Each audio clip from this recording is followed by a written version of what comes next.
আসসালামু আলাইকুম ওয়া রাহমাতুল্লাহি ওয়া বারাকাতুহু মাগফিরাহ। সম্মানিত আমার ফেসবুক বন্ধুরা, আসলে দুইটি দাওয়াত নিয়ে আজকে আপনাদের সামনে হাজির হলাম। প্রথম দাওয়াতটি হচ্ছে ফজরের নামাজের পরপরই দাওয়াত দিতেছি সবাইকে শুভ সকাল। আমার দাওয়াতটি গ্রহণ করবেন। দাওয়াতটি গ্রহণ করার পরে মনে হতে পারে আজকের এই দাওয়াত গ্রহণ করার কারণে কাল হাসরের ময়দানে আল্লাহ পাক রব্বুল আলামিন আপনাকে আমাকে এই দাওয়াত গ্রহণ করার কারণে নাজাতের জরিয়াও আল্লাহ পাক রব্বুল আলামিন করে দিতে পারে। দাওয়াতটি হচ্ছে আজকে হচ্ছে পবিত্র জুম্মার দিন।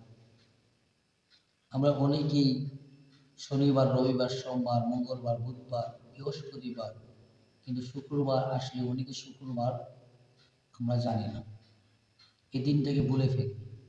কিন্তু আল্লাহ রসুল বলেন সপ্তাহের মধ্যে সবচেয়ে উত্তম দিনটা হচ্ছে শুক্রবারের দিন। যাই হোক, রসুল বলছেন ইয়াউমুল জুমআতু হাজ্জুল মাসাকিন, জুমার নামাজ আসলে তোমার হজের সওয়াব তোমার আমলনামার মধ্যে চলে আসবে। অতএব আমরা সকলেই জুমার নামাজ অনুসরণ করব। আর বিশেষ করে প্রত্যেকে জুমার নামাজ শেষ করে অনেকেই দেখবেন আমরা বাড়ির মধ্যে গিয়ে আবার দুনিয়ার লোভ লালসার মধ্যে পড়ে যায় না। অনেকেরই বাপ মা কবরের মধ্যে আছে, তাদের কবরের পাশে দাঁড়িয়ে রব্বির হামহুমা কামা রব্বায়ানি সগীরা বলে কাঁদবো আর চোখের পানি ফেলাবো। চোখের পানি যখন ফেলবে তখন রসুল বলেন ওই সন্তানের চোখের পানি নাকের ডগার মধ্যে আসার আগে আগে তার মার বাবার কবরের আযাব মাফ হয়ে যায়। সুবহানাল্লাহ।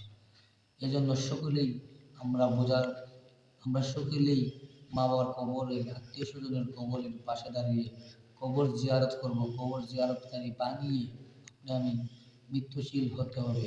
কারণ আজকে আমি মা বাবার কবরের পাশে দাঁড়িয়ে কবর জিয়ারত করতেছি, যদি একটা নেককার সন্তান জিয়ারতকারী বানিয়ে যায়, তাহলে আমি যখন মারা যাব, আপনি আমার কবরের পাশে দাঁড়িয়ে আমার সন্তানও জিয়ারত করবে। এজন্য আমিও কবর জিয়ারতকারী বানিয়ে যেন আমার মহৎ সেই প্রার্থনা যেন আল্লাহর কাছে করি, সেই তৌফিক যেন আল্লাহ পাক রব্বুল আলামিন আপনাকে আমাকে দান করেন এবং সকলকে বোঝার তৌফিক যেন আল্লাহ দান করেন এবং যা কিছু বলছি সে মোতাবেক আমল করার তৌফিক যেন আল্লাহ দান করেন। আর সকলে আজকে জুম্মার মধ্যে অংশগ্রহণ করার জন্য আহ্বান করলাম, সকলে জুম্মার নামাজ আমরা অংশগ্রহণ করব।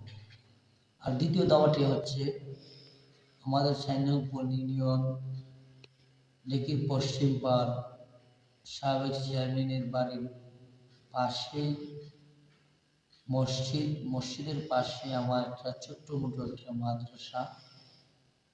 মাদ্রাসার নামটি হচ্ছে হুসাইন আহমেদ তাহিরিয়া হাফিজিয়া ইন্টারন্যাশনাল সুন্নি হাফিজিয়া মাদ্রাসা। মাদ্রাসার উদ্যোগে শিক্ষক এবং শিক্ষার্থীবৃন্দ আমরা একটি মাহফিল আয়োজন করেছি। এই মাহফিল করতে গিয়ে যত রকমের আর্থিক টাকা পয়সা যা কিছু লাগে সব কিছু আমি দিয়েছি। আল্লাহ পাক রব্বুল আলামিন সুবহানাহু ওয়া তাআলা যেন আমার দানকে কবুল করেন আর আমার ছাত্রছাত্রীকে যেন আল্লাহ পাক রব্বুল আলামিন কবুল করেন এবং যে আমার ছাত্রদের জ্ঞান শক্তি যেন আল্লাহ বাড়িয়ে দেন। আজকের মাহফিলের উসিলায় যাতে আমার প্রত্যেকটা ছাত্র কোরআনের হাফেজ হতে পারে সেই তৌফিক যেন আল্লাহ দান করেন। আর সকলকেই আজকের এই মাহফিলের দাওয়াত রইল, সকলেই আসবে। সকল মুসলমান ভাই আমরা সকলে যেন আমরা হিংসা বিদ্বেষ ভুলে আমার এই মাহফিলের মধ্যে আমরা চলে আসি। মাহফিলের পরপরই তাবারকের ব্যবস্থা থাকবে। আমরা সকলে যেন আজকের এই মাহফিলের মধ্যে অংশগ্রহণ করি। মাহফিল আসর নামাজের বাদ মধ্যরাত পর্যন্ত মাহফিলের কার্যক্রম চলবে। আল্লাহ পাক রব্বুল আলামিন যেন সুন্দরভাবে সুশৃঙ্খলভাবে এই মাহফিলের আঞ্জাম দেওয়ার তৌফিক আল্লাহ দান করেন। সকলে বলে আমিন। আমার কমেন্ট বক্সে লিখে দিয়ে যাবেন, সকলে আমিন লিখে দিয়ে যাবেন। আসসালামু আলাইকুম ওয়া রাহমাতুল্লাহ।